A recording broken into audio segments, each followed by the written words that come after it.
There's the pass to Leitner. Puts it up. Yes!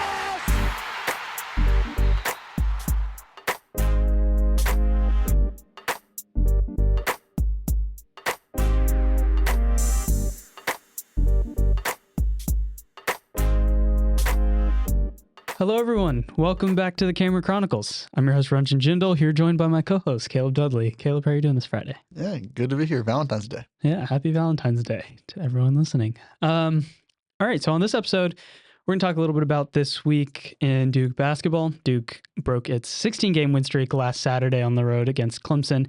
The Tigers won 77-71 in Little John Coliseum. I was there to cover it, so I'll talk a little bit about that. And then Wednesday night, at 9 p.m., Duke defeated Cal to bounce back. Duke won 78-57 on the first leg of a back-to-back against Cal and Stanford, the two new ACC teams, two of the three new ACC teams. So we'll recap that one and then preview the Stanford game tomorrow at 4 p.m. So yeah, should be a fun episode.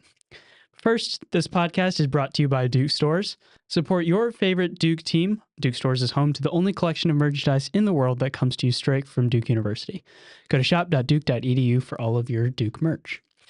So let's start with that Clemson game. Like I mentioned, it was breaking the streak for Duke, but a really, really good basketball game on both sides. Came down to the last possession, as Duke-Clemson basketball games have gone the past 2 or 3 years. So I'll start with your takeaways, and then I know I have a couple. So what did you see from that game, and why do you think Clemson came away with that win? Yeah, I mean, first and foremost, it was a really, really good basketball game. Yeah. Two really good teams, obviously. I think maybe the two best in the ACC. Clemson just, really impressed me. I hadn't seen a team shoot that well on Duke all year, pretty much. And, when it came down to it, they just made the shots they needed to make. They didn't shoot a ton of threes, but they shot a pretty good percentage. What were they, 40% for the game, 4 for 10. So did a pretty good job there. And then despite, struggling at the free throw line, they still were able to pull it out. So I was really impressed with Clemson, especially down low on offense. Yeah, along that point, in the first half especially, Clemson made a lot of tough twos. So like those 11 to 12 footers, they weren't a lot of layups, but they were tough shots, and Clemson, give them credit, made them. But I think Duke's game plan defensively was run Clemson off the three-point line. Clemson was one of the best, if not the best, three-point shooting team in the ACC, and they did. They executed that pretty well. The thing that they didn't execute well, as far as Duke was getting rebounds, because, Clemson, for one, made those tough twos, and if they make them, tip your hat to them, give them credit. But Duke really got dominated on the glass. Clemson out-rebounded Duke, and on the offensive rebounding side of it. I know I mentioned last week that was the one stat I was going to watch, was rebounding, because Clemson got out-rebounded against Georgia Tech pretty heavily, and I know Brad Brownell wasn't too happy about that, so he probably told his team before that game to rebound heavily, and that was the one stat that I thought could make or break this game, and give Clemson credit, they did a better job of it than Duke did. Also, one other thing that I noticed, specifically down low, Victor Locken and Ian Shefflin, Clemson's front court players were absolutely phenomenal. It was Victor Locken's probably best game in a Clemson uniform, although his game 2 days later against UNC was also pretty good. So he really came into his own. He made some of those tough shots. Just the high-low between Shefflin and Locken was executed really well. So those were a couple things that I noticed. Yeah, two more things for me. I think we got kind of used to, especially me, like watching Duke play, and they moved the ball really, really well. I think they posted some stat that they were one of the best assist turnover teams that Duke's ever had, and they really did not move the ball well against Clemson at all. Sion James had 5 assists, but then everyone else had 1 or 0. And so just credit to Clemson doing a really good job cutting off passing lanes, playing tight defense. I thought it was really impressive, and kind of takes away Duke's main strategy on offense. And then another thing is just Tyrese Proctor. He was kind of the lone bright spot for most of that game. He's playing really good here down the stretch. We'll get to it. For Cal, I'm sure, too, but he was 9 for 15, 4 of 8 from 3. He made some really tough threes. Remember, he made one movement at the end of the shot clock, just threw it up and it went in. So, the development of him as an off-ball guard has been really big for Duke, and will be going into March. Yeah, he was phenomenal. Speaking about your earlier point, it was interesting in the first half, like Clemson turned the ball over a good amount. I think, let me get there. First half turnover numbers. Turnover 10 times in the first half. And so Duke was able to capitalize on those turnovers, but Clemson shot 68% from the field. So it was either a turnover or a made shot when Clemson had the ball. But Duke honestly had somewhat control of the game for the first 25, 30 minutes. Duke had the lead for the majority of it, but Clemson was just never out of it and kind of made that run in I would say about 11 to 12 minutes left. I remember in that second half, that's when they really kind of took the lead and kept it. But I'll tell you what, at the end there, Cooper Flagg went absolutely off. He had a rough game to that point. It seemed like he was forcing things, almost trying not to miss a little bit. He was getting to his spots, but just not making the shots that he normally does. But then, man, in the last 6 minutes, he made some incredible threes, got to the line. Obviously, unfortunate situation on the last possession, but other than that, the last 5 minutes from Cooper Flagg were absolutely phenomenal. Yeah, and then kind of adding on to what you said about Proctor, he was making a lot of shots, and then Con Knippel was as well, and both of them from distance really helped Duke stay in this game offensively. But I think one thing to keep in mind is the offense did get a little bit stagnant at times because, even when Cooper Flagg and Tyrese Proctor were hitting those threes, some of them were just kind of iso ball threes that are nice to hit, but not really sustainable. So that was a good point there about assist turnovers, because that's something for Duke moving forward. Anything else that you want to talk about from that game? No. Yeah, so I remember talking to Shire and the players afterwards. Shire was obviously wanting to look at the film, but he harped about rebounding. And then look, like at the end of the day, losses happen, and this is one of the best teams in the ACC, one of the toughest environments in the league to play in. So for Duke, I think it was not good that they lost, but a good lesson and kind of inevitable. Winning 16 straight is not easy at all. But a lot of things, important things to take away, and I think Duke will take away and learn from those moving forward. So moving forward, like I mentioned, they played Cal Wednesday night. Duke won 78-57. It was a little bit of a, I don't know, kind of uneventful, I guess, to say the least, until Flagg had that crazy dunk. I guess we'll talk about it in a little bit. But very solid defense, first half holding Cal to 23. What were some of your takeaways from that game? I know you're out there in attendance, so yeah, a few things there. First of all, can we please get rid of 9 p.m. games? Yes, please. It's terrible. Past my bedtime. But yeah, I mean, I thought it was just kind of like a run-of-the-mill game like we've seen Duke play. They stifled Cal for the most part on offense, especially in the first half. Thought Kaman Malawich had a much better game after struggling against Clemson. He had 12 rebounds, 7 on the offensive glass, 3 assists, 10 points. I was really impressed with how he played. And then we just mentioned Proctor. I thought Proctor was really good again. I think having Sion James for him has been really helpful in the backcourt. And he had 18 points, 3 of 6 from 3. He's been, one of the best shooters in the ACC this year. And I know Cooper Flagg obviously is Cooper Flagg. So I thought it was a solid effort. Good way to bounce back after the Clemson loss. Definitely. Yeah, I think, like you mentioned, Proctor and Malawich both played really well. A little international affair, as our Andrew Long wrote in his gamer. Mason Gillis also returned. Forgot to mention that, but he was out for the Clemson game and for that week because of an illness. But good to see him get back. I feel like I was telling you this, but illness has played a big role in a lot of teams in college basketball this year. So stay safe, everyone out there. But Gillis, Shire mentioned, is an important factor on the defensive end too, because I think if he played against Clemson, it would have helped at least the defensive rebounding part of it, because he's such a hustle guy down low, and he's a big body that can kind of position himself well. But he hit a 3 on his first shot in against Cal, and reminded people what he can do for this Duke team: space the floor offensively and then get you a couple rebounds on the defensive end and play hard. So it was good to see him back.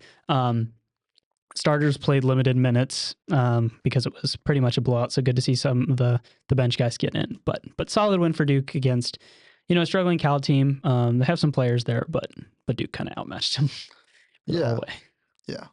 One more thing, I guess it was good for me to see Caleb Foster out there and get extended minutes. Still, there was one possession I remember on the fast break, he just threw it right to Cal, and I was like, I'm just not used to seeing that from him. And I think it's definitely a point emphasis for Shire to try to get him extended minutes in these games where they get out of hand, just so try to build his confidence back up. Obviously at his best, he's a slashing guard, and he gets down here really well. And so for me, it's just, keeping an eye on if he can, return to that freshman form as the season winds down here. For sure. All right. So before we go into Stanford preview, let's talk about the league, maybe the country a little bit. It's getting that time.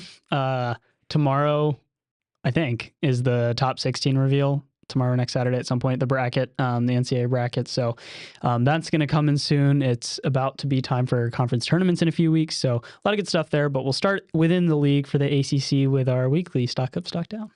Yeah, I'll get us started. Stock up, Georgia Tech, man. Georgia Tech. They kind of seemed like they might have been dead in the water or whatever. They're not gonna make the tournament or anything, I don't think, but they had 2 really big wins back to back. They went to was it at Louisville they won? Ye- mm, Either way, they beat Louisville and they beat they beat Clemson on the they road. beat 2 of the top 3 teams in the They ACC beat Clemson in the on span the of a road, yeah. week. And so I feel like last year too, they were kind of like this was Stoudemire's first year. Like they struggled during the season, but they had these wins. They beat Duke, and they had I think they beat North Carolina too. And they had these big wins. Clemson too. And so it's just kind of funny, but they have some good players, Nathan George, Brian Dongo. So just for me, it's really impressive to see them kind of find a rhythm and turn it on there this week. And then stock down, I go with Pitt. Pitt, man, there was a time when Duke was about to play Pitt, and we thought maybe those were the best 2 teams in the conference, or 2 of the best teams in the conference, and they've lost 4 in a row now. Yeah. Some of them have just been close losses; they just haven't been able to finish. But really, at this point, it's kind of getting to be now or never for Pitt. And they're just gonna have to find a way to kind of get on a hot streak if they want to make the tournament. Yeah, Georgia Tech's interesting because they got Lance Terry back, who's one of their best, if not their best players. So maybe they can go on a run and do like a little NC State thing. You never know. They have a favorable schedule the rest of the way, relatively at least. NC State, Miami, Cal, all at home. Yeah. So you never know. They could do some damage in the ACC tournament. I think they'd probably need to win the ACC tournament to get into the NCAA tournament, but nevertheless, yeah. Okay, so I'll start with my stock up. My stock up is SMU, who has won 5 straight. Kind of flown under the radar a little bit because none of their wins have been particularly impressive in the sense that, like, against quality teams. Because when they have played some of the best teams in the ACC, namely Duke, Louisville, even UNC, they've lost by double digits.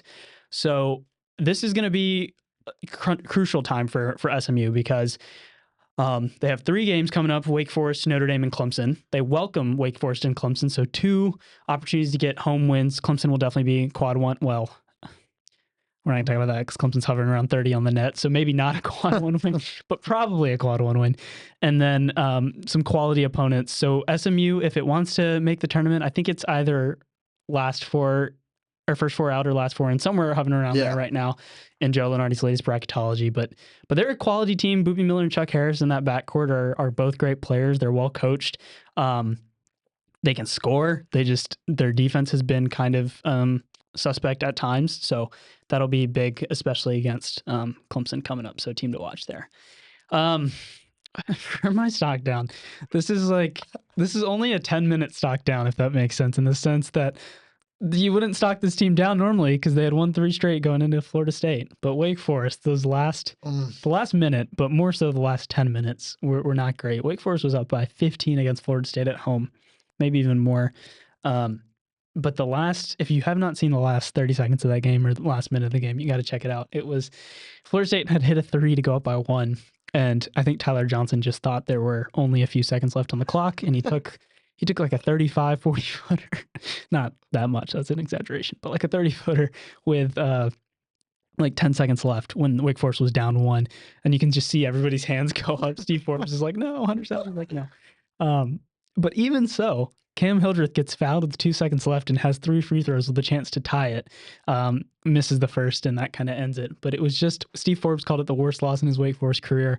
And it would be unfortunate if that is what kicks them out of the tournament. But Wake, still has a few chances left, namely the SMU game that I mentioned, and then coming to Cameron Indoor in a few weeks. But that was not pretty. Yeah, that's just the kind of things that, like, the ACC this year has kind of gotten a bad rap, not being very good. That's the kind of things that's like, man, you really need those if you want to make the tournament. And, you can't do that kind of stuff.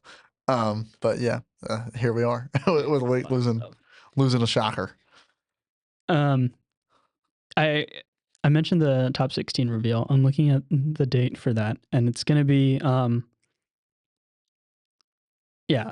Sunday, March 16th. Or wait, sorry, Saturday, February 16th or February 15th, which is tomorrow. Sorry. Is the top 16 seeds. So that means 4 for each. Number 1, number 2, number 3, and number 4 are going to be released by the D1 selection committee tomorrow. So check out our website. We'll write something about that. Duke is, for all intents and purposes, right now still a 1 seed. I don't know. Are you looking for anything in particular when those seeds come out? It really doesn't mean much right now, but just kind of see where the committee is valuing certain things. Yeah, I think it's interesting just to see, obviously all the talk this year has been the SEC is kind of, top dog, and I think that's right. It'll be interesting to see, how much weight they give to these teams. A lot of these teams like Kentucky, for example, is 16-7, but they're 15th in the country because they've just played a lot of tough games in the SEC, and so it'll be interesting to see, how they weigh that against other teams that have better records. Be interesting to see how high St. John's is. Yeah, for sure. They just Tough loss lost the other a day. tough one in Villanova, but they've been, unbelievable. They're 21-3. And then I'm interested to see. I think Duke will be. I think they'll be ahead of Florida, but I think they'll be the third or the fourth one seed. So it'll be interesting. And then obviously tomorrow, Auburn and Alabama play in a really, really big one, and so it'll be interesting to see what shakes up at the top. Yeah, I think you pretty much covered it there. That's going to be an excellent game. And then I saw something about Alabama's remaining schedule. It's not pretty. Yeah, I think it's maybe 7 or 8 straight ranked teams or something. Yeah. 1, 2, 3, 4, 5, 6, 7. Yeah, this is 7 the first straight one. ranked. They're like gauntlet. Yeah. Yeah. So you got. So we'll see what Alabama can do. Obviously, a lot of great opportunities, but on the other hand, you don't want to skid and lose momentum going into the tournament. I think they Ken Palm has like a thrill score for the games based on like how good the teams are and like the stakes. I think this is the most like anticipated game since Ken Palm has been a thing. Wow. Is this one in Auburn or Alabama? You have to check and tell me, but yeah, I think you got Mark Sears as an absolute microwave, and of course, and then Janai Broome is unbelievable, and those two teams hate each other obviously, and so being number 1 and number 2, and Auburn's had to go on the road. I think it'll be pretty awesome, and a pretty fun one to watch. Yeah, so it's at Alabama, that one, and then a few other SEC games. Let's see what we got this weekend. We've got obviously the Duke game. I mentioned within the ACC to watch that SMU Wake game because I think that'll have a lot of implications. In the Big Ten, we got Wisconsin, Purdue at 1. Purdue is one of those teams that probably will sneak into those top 16 right now. Definitely. And then also one I'm watching is Houston, Arizona, because Arizona's played really, really well as of late. They had a tough loss to a Kansas State team who's playing well also right now, which is something to watch because they're kind of finally putting it together after a really slow start. But Arizona's played really well as of late and hosts Houston. And so kind of a clashing battle in there in the Big 12. We'll see what Houston's made of, but that should be a fun one. Yeah, that's like the kind of game where Houston plays just straight stuff on defense, and then Caleb Love can either go for 40 or 0, and so that'll be a big one. I mean, something for Duke fans to watch too, because obviously Duke has a big win there against Arizona on the road. That for a while looked a little rocky after Arizona lost, but now it's looking really good. So, Duke fans are probably rooting for Arizona to keep building their resume. And Duke fans, one thing to watch at 8 p.m. tomorrow night is Illinois is going to host Michigan State. Illinois has a touch stretch moving forward, but if you want kind of a preview of what next week might look like, Duke is going to go down to Madison Square Garden. We'll preview that on the next episode, but they play Michigan State tomorrow and then Wisconsin on Tuesday, another ranked team, and then Duke. So kind of a gauntlet also for Illinois because they have a couple more ranked matchups going forward. But yeah, should be a fun weekend of college basketball as always because these Saturdays are the best. All right, so let's preview the Duke slate on Saturday, or the Duke game on Saturday, hosting Stanford at 4. You're covering? I am. Yes. That should be a fun one. 4 p.m., right? I got that time. 4 p.m. Right? Okay. On ABC or ESPN? I don't know. ABC probably. I think I saw ABC somewhere. Yeah, Stanford's ABC. Yeah, Stanford, it's interesting. They've had a decent season so far and have been a pleasant surprise, I guess. Maybe not a surprise, but have won a good amount of ACC games with the quality of the league right now. They've kind of separated themselves from kind of the middle of that pack. Obviously talented players. Maxime Reynaud is one of the best scorers players in the league. And they have a Duke transfer too. So talk a little bit about Stanford. What can we expect to see? Yeah, I mean, you just hit on it. Obviously, the big one for Duke fans is they'll have a familiar face on the other side with Jalen Blakes, who's really had a really good year at Stanford. Mm-hmm. He transferred there. I didn't know, what kind of a role he'd have because obviously he had a limited role at Duke. But it's really been a major contributor over there. I mean, he's really kind of manned the ship for them. It's been fun to watch. I don't think any Duke fans have any, kind of ill will towards him for transferring. And he had that big shot against North Carolina to win, which was pretty cool. And then Reynaud, like you said, I mean, they popped up the graphic last game of him or Cooper Flag for ACC Player of the Year, and I don't know if it's that close, but I think he's definitely one to watch. We just saw Duke struggle down low against Locken and Shefflin, so the Malawatch-Reynaud matchup is fascinating to me. He's one of the best rebounders in the country. He's 5th in the country in defensive rebounding percentage. So it'll be interesting to see, if Duke can win the battle on the glass down there against him. Yeah, and I think he's interesting because he's more of a high volume 3-point shooter than Lock-in is, rather than a back to basket scorer. But he has some tough, like, I don't know, Dirk, like, I don't want to say that, but like fadeaways and stuff like that. And he shoots a lot, but his percentage is kind of up and down. Like Georgia Tech, for example, he was 0 for 6 from 3. But sometimes he can be, 4 for 7 or something like that. So I'm curious to see how Malewicz plays him, whether he kind of lets him operate more on the perimeter, or if he tries to ball pressure him on the perimeter. But I think the key is to keep him out of the paint as much as possible, because, force him to shoot. If he makes a bunch of threes, you kind of have to tip your cap to him at times. But the player I'm actually watching is Isaiah Sellers, because he's a volume 3-point shooter that can shoot it. I mean, he can absolutely stroke it. He's shooting 41%. 41%. Yeah. USC transfer who can really be an X factor for Stanford. And if they want to make it close, their guards are going to have to score as well. Because, I mean, Duke obviously knows how good Reno is. I could see Duke double teaming him at times. So if Sellers can be a knockdown 3-point shooter in Cameron Indoor, it could make it close. I don't think Stanford's a good enough defensive team for this to be particularly close down the stretch, but I don't know. You never know. Yeah, I mean, I think, I agree. I think Duke will probably win decently comfortably, but I am interested, to see. It'll be fun to watch Cooper Flag and Reno go at it. As two, I think pretty consensus first team All ACC guys, and so it'll be fun to welcome Jalen Blaze back home one more time. So yeah, it'll be good to get them all around, and good opportunity for Duke to see a new face, play a new team that's joined the conference. I don't know how many times Duke played Stanford in the past, but I'm sure like the signs will be funny about the nerd schools and everything. So it'll be a fun one. Yeah, and then I didn't plan to talk about this, but I just realized before our next podcast, Duke is going to travel another Saturday, Monday, going up to Virginia Monday night. Virginia, I don't think they're playing. No. So they've been playing better as of late. They haven't played Virginia Tech yet. They're playing tomorrow, but they beat Pitt on that game, which feels like a while ago, although it was only 2 games ago for Virginia, but it looks like vintage Virginia. They stifled Pitt, and then they beat Georgia Tech too. So they've won 3 out of 4, and obviously it's a tough place to play. Virginia doesn't have the firepower to keep up with Duke, in my opinion, but should be an interesting game just because of the history behind Duke and Virginia generally. But what are you saying over there? Yeah, yeah. I mean, Okay. the Virginia's been it's definitely been different without Tony Bennett. Yeah. I'm with you. I don't think they're going to be able to keep up with Duke too much. But like we just said, another former Duke guy, TJ Power, on Virginia. So Duke's kind of different story though. Yeah, I mean Duke's making the tour. They've seen everybody just about. Maybe they'll play Mark Mitchell in the tournament or Fountain Stewart, but it'll be interesting. Yeah, I mean I agree. I think JPJ is a tough place to play, and Duke's had some interesting moments there, especially while we've been in school here. Mm-hmm. And so it'll be a good one, another good opportunity for Duke. I think playing those Saturday Mondays is important just to kind of simulate that tournament environment. So yeah, definitely. All right, and then obviously the big one next Saturday into Illinois, which we'll preview. So we'll be back next week, hopefully with maybe a special guest to preview that Illinois matchup. Check out all of our coverage again on DukeChronicle.com. We'll have preview stuff, Caleb's article from the game this weekend, obviously from Stanford. You got to read that. Thank you guys so much for listening. Enjoy a phenomenal Saturday of college basketball. For Caleb Dudley, I'm Ranjan Jindal. This has been the Cameron Chronicles.